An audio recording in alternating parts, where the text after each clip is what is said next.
Bismillahirrahmanirrahim. Assalamualaikum warahmatullahi wabarakatuh.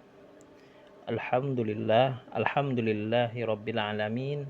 Wabihi nasta'in ala umuri dunya waddin.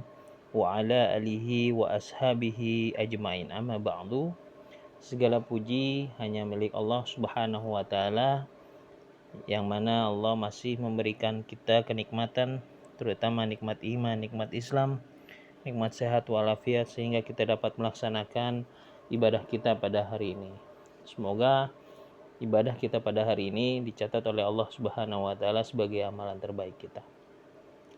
Selawat teriring salam marilah kita sampaikan kepada uswatun hasanah kita, yaitu Nabi Muhammad Rasulullah Shallallahu alaihi wasallam beserta keluarganya, sahabatnya, dan juga kita pengikutnya yang masih istiqomah di jalannya. Baik anak-anakku sekalian, insyaallah hari ini kita akan melanjutkan pembelajaran kita, yaitu pelajaran IPA, yang kali ini akan membahas tentang transformasi energi dalam sel.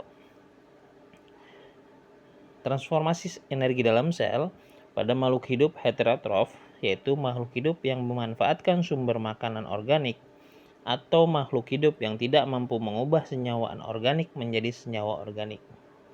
Energi bersumber dari makanan yang dia konsumsi. Energi ini akan mengalami transformasi, mulai dari energi potensial berupa energi kimia, makanan menjadi energi panas, dan energi kinetik atau gerak dalam aktivitas makhluk hidup tersebut. Transformasi energi tersebut terjadi di dalam organel yang terdapat di dalam sel. Transformasi energi dalam sel terjadi dengan cara sebagai berikut. Transformasi energi oleh klorofil. Klorofil adalah zat hijau daun yang terdapat dalam organel sel tumbuhan yang disebut kloroplas. Klorofil berfungsi dalam fotosintesis. Energi radiasi sinar matahari yang ditangkap oleh klorofil berfungsi melancarkan proses fotosintesis.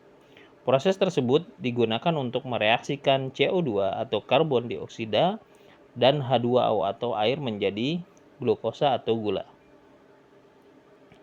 Selain menjadi energi kimia dalam bentuk glukosa, hasil rekayasa menghasilkan oksigen yang dapat digunakan oleh tumbuhan untuk beraktivitas, seperti tumbuh, berkembang, dan bernapas.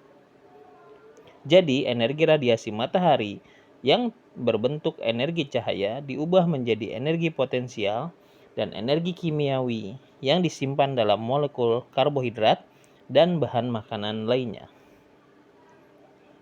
Energi ini dimanfaatkan oleh tumbuhan untuk beraktivitas, tumbuh, dan berkembang, dan juga dimanfaatkan oleh makhluk hidup lain yang mengkonsumsi tumbuhan tersebut.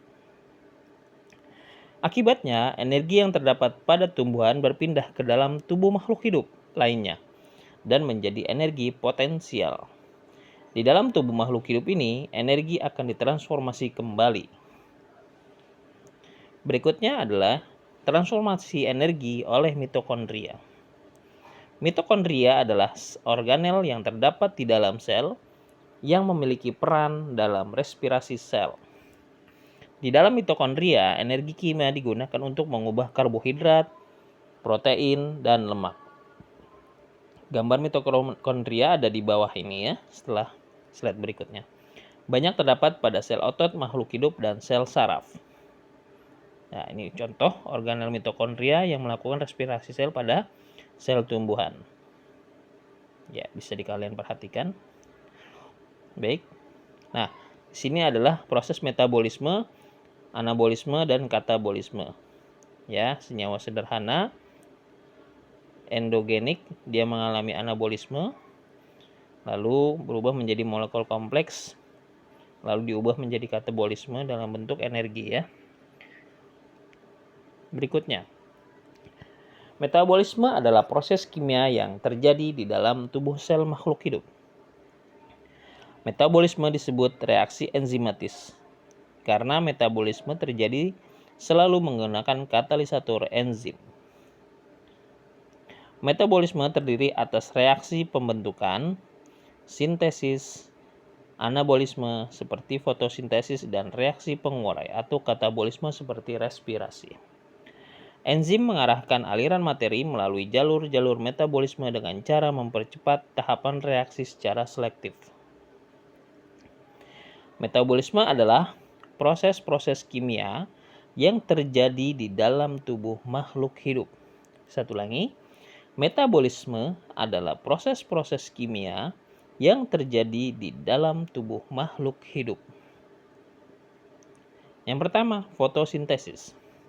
Fotosintesis merupakan perubahan energi cahaya menjadi energi kimia dalam bentuk glukosa.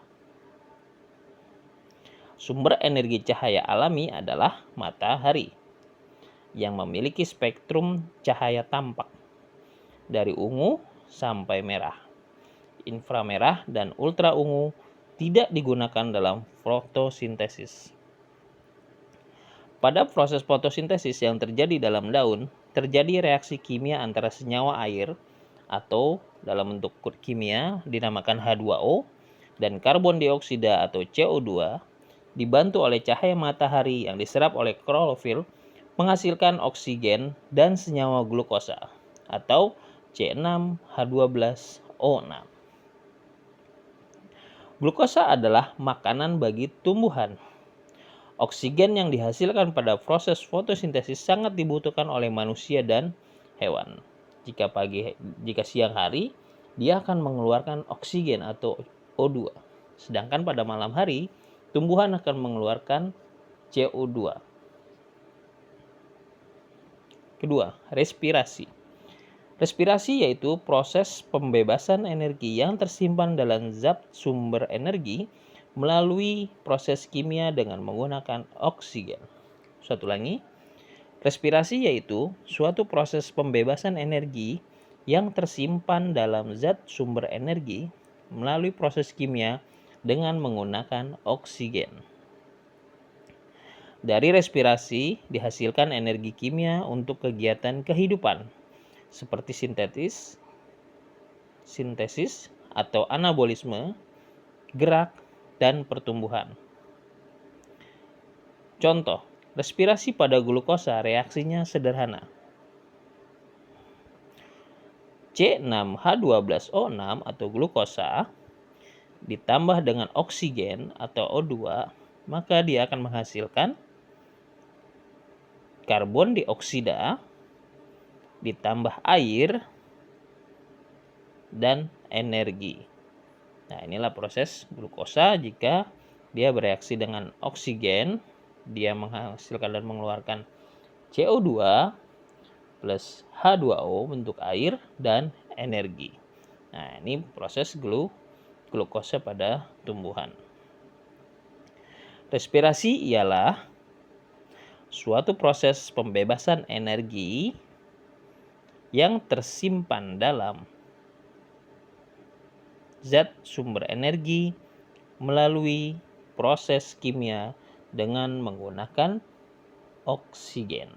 Ya, jadi C6H12O6 ditambah H2O menghasilkan CO2 ditambah dengan air ditambah energi.